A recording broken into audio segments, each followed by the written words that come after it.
taking C. We lost C.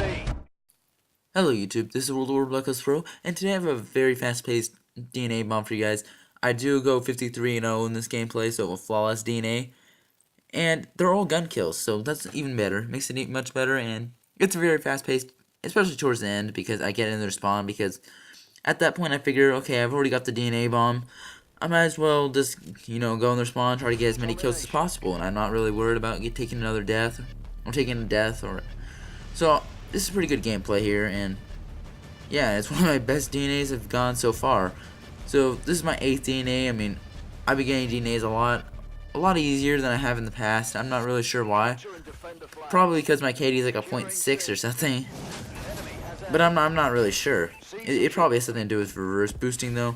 But also on the topic of reverse boosting, I did make a video about Sledgehammer talking about, or in fact, it was actually Michael Condrey. More specifically, was talking about how reverse boosters are going to get banned because apparently he saw the website where you can buy a reverse boosted account with like 50 million deaths for like $10. So apparently that angered him, and some YouTuber was getting upset about the reverse boosting and how the reverse boosters don't help your team at all. And I can understand that reverse boosting would annoy some people. I mean, it kind of annoys me a little bit. I mean, it's annoying that I have to do it, and people have to do it to get gameplays, but reverse boosting is a symptom to the problem. It's not the cause. Now, the cause of this problem is just skill-based matchmaking, and as soon as Michael Condrey, Glenn Schofield, and the rest of Sledgehammer Games, they realize that skill-based matchmaking has been a big mistake, this game's not going to improve, and that's unfortunate. I don't think they're going to realize that anytime soon, but honestly, if they do start banning reverse boosters, like, I don't know what's gonna happen to all the YouTubers. Just think about it. Like all the gameplay channels. Don't you think they're gonna? I'm not sure if it's gonna actually to completely destroy reverse boosting, because it's not going to. People are always gonna find ways to circumvent this, like bans, and people already have found ways to circumvent bans. But I don't know what's gonna happen to YouTube, like gameplay channels. If you think about it. Like, what if this ban thing actually did work? Like, let's say that, okay, Sledgehammer Games completely banned everyone who ever reverse boosted, and reverse boosting is completely gone. What would that mean for Advanced Warfare, and what would that mean for YouTube? Because YouTube, let's be honest, YouTube kind of built Call of Duty. Without YouTube, Call of Duty wouldn't be half as popular as it is now. Or I'm just wondering, but are the bigger YouTubers gonna get, like, free passes, like... Are big YouTubers like Ali and T-Martin, are they gonna get many free passes? Because I doubt they get their gameplays by just playing normally. I mean, it doesn't really. I don't know. I mean, they're good players, but I doubt they have never reverse boosted. Because I'm not sure, but have they ever done a stat video like where they show you the combat record? I mean, I'm not sure, but if they have, I'd be really interested to see that, because because I have a feeling that pretty much all bigger gameplay channels, that they reverse boost to some degree.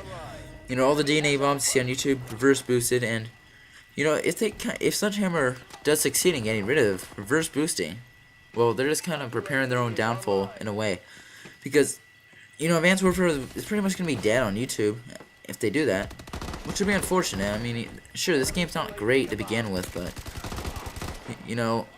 at least with the reverse boosting, we can actually get interesting gameplays to upload to YouTube. Maybe regularly, like without reverse boosting, just playing against whoever the game puts you up against. You get put up with whoever the game sets you up with, people of equal skill, and you're just gonna get average gameplays from that. You're not gonna get those extraordinary gameplays like this. Like, I'm not really sure what Sledgehammer is thinking. Like, do they not want us to get gameplays like this? Like, gameplays like this, like in other, like DNA gameplays, they do more to help the game than to hurt the game, if you think about it. Because, think about it, if you put a really good gameplay on YouTube, more people are gonna get interested in the game, because they're gonna see like, oh, this guy got a really fast DNA bomb. Maybe I can do that. I'm gonna go play some Advanced Warfare and try to imitate this guy's gameplay and use the similar setup, or do something like that. So, yeah, it does a lot to promote the game. I mean, every time you kind of upload a Advanced Warfare gameplay, you kind of promote the game. I mean, even if it's a rant video, you still kind of promote the game in a way. Because you're talking about the game, you're uploading the game, and you're drawing attention to the game. So I definitely think that, you know, kind of getting rid of the gameplay scene on YouTube, you know, with the whole reverse boosting, is going to do more harm than good for this game in the long run. I mean, not only that, but people are just going to lose interest in Advanced Warfare and maybe Call of Duty in general if they go through this. I mean, they're not going to have fun with this game, like, kind of like Ghost. I mean, a lot of people didn't have fun with Ghost because people were just hiding in corners, sound whoring, doing things like that. But people aren't going to have fun with Advanced Warfare in the current state it's in for different reasons. For example, no one wants to get into a lobby with sweaties every single game. No one. I mean, yeah, some people like the competition, but that's what ranked play is for. Not only that, but I mean, some people do like some competition once in a while. I mean, I'm fine with going against a sweaty maybe once every, 5 games? Once every 10 games? Something like that. But the rest of the games, I just want to relax, have a good time. You know, kill some noobs. I'm gonna just look. Watch that, guys. So I saw that guy coming there, and he took out to my teammates. So I was figuring, okay, he has a pretty good gun. I'm just gonna wait in this corner for him, and that's what I did.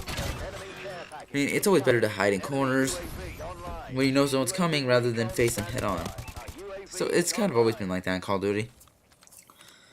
But yeah, so people are gonna lose interest in this game, I feel, because you know, Michael Condrey, Glenn Schofield, they're not backing down with skill-based matchmaking. They still think it's a good idea. They still think it's probably one of the best ideas that's ever come to Call of Duty, unfortunately. And the way I see it, I don't see any.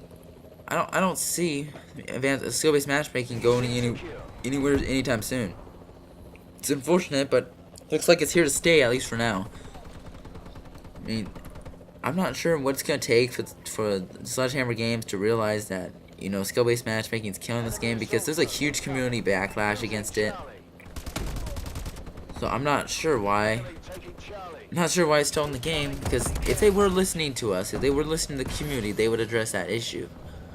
But they're not, and they still continue to claim that they're supporting the community, that they're addressing the community, and they're not. And, you know, it's unfortunate that they're driving the game into the ground, because, you know, this game could be good on YouTube. It could. I mean, it looks like it. I mean, if you put a good gameplay on YouTube, it looks like a really fun game to play. It does, like. So, I'm not sure why they're trying to go after all the pub stompers and the gameplay channels, and, you know, I'm not really sure. I mean, sure, it's an exploit.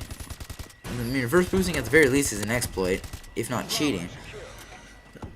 But we're just going against a flawed system, really. We're trying to circumvent a flawed system that Sledgehammer has no intention of removing. So there I got the DNA bump, guys. At this point, you know, at this point I'm just like, okay, I'm just gonna, you know, go for more gun kills. Cause might as well. So get another UAV right there. Then, you know, yeah, I just go for gun kills here, and I go into their spawn. I go pretty deep into their spawn, as you'll see. So I mean, yeah, it's unfortunate that gameplays like this may not be possible if they do go through with the ban thing. Now I seriously doubt that they're going to, you know, completely eradicate reverse boosting from multiplayer, because, you know, that's just not gonna happen. I mean, they haven't been able to get regular boosting out of multiplayer. And they haven't been able to get all the hackers out of games like World at War, or, yeah, and there's even hackers in Black Ops now. I mean, they haven't been able to do that, completely secure their servers and stuff. But so I doubt they're gonna get rid of reverse boosting. But guys, just keep in mind, reverse boosting is not the problem. It's just a symptom to the problem. The real problem is skill-based matchmaking. So if you see a guy reverse boosting, don't report him, because, you know, you're just helping Sledgehammer and supporting their skill-based matchmaking. I mean, if you really want to make a difference, I mean, honestly, just encourage. I don't even go as far as to encourage reverse boosting, because really, by doing it, we're giving Sledgehammer the middle finger. We're telling them that skill-based matchmaking we don't approve of it, that we want it removed, and that we're gonna circumvent it by any means possible. So I mean, if you haven't reverse boosted already, highly encourage you to do that. Not only does it make the game more fun, it really tells Sledgehammer that, okay, you know, there's a problem with the game that needs to be fixed. Okay, so as you can see, guys, these guys are still kind of spawning around here since we control C, they control B and A, so they're gonna spawn on this side of the map, of course. But they still try to get me, and you know, the threat detection is pretty unfair. I mean, any sort of threat detection or seeing through walls, I mean, that's unfair. I mean, I'm not sure why it's in the game, but it still is. And look, I almost get killed there. You see how close that gunfire was to my face? But fortunately, look, so I take out that guy, and I take out this guy, take out this guy. So I'm on a pretty good streak here. And see this, yeah, this was a pretty fun gameplay to get. So yeah, and it's all thanks to reverse boosting. I mean, at least I'm honest, guys. At least I'm not like a bigger YouTuber saying like, oh, I got this all legit, and it's like.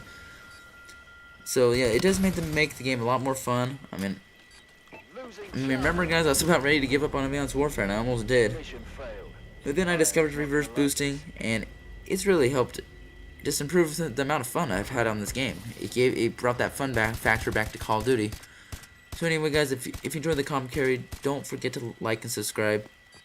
I mean, what better way to start off the new year than with a DNA bomb, a flawless DNA bomb for that matter. So as always, guys, thanks for watching, and this has been World at War Black Ops.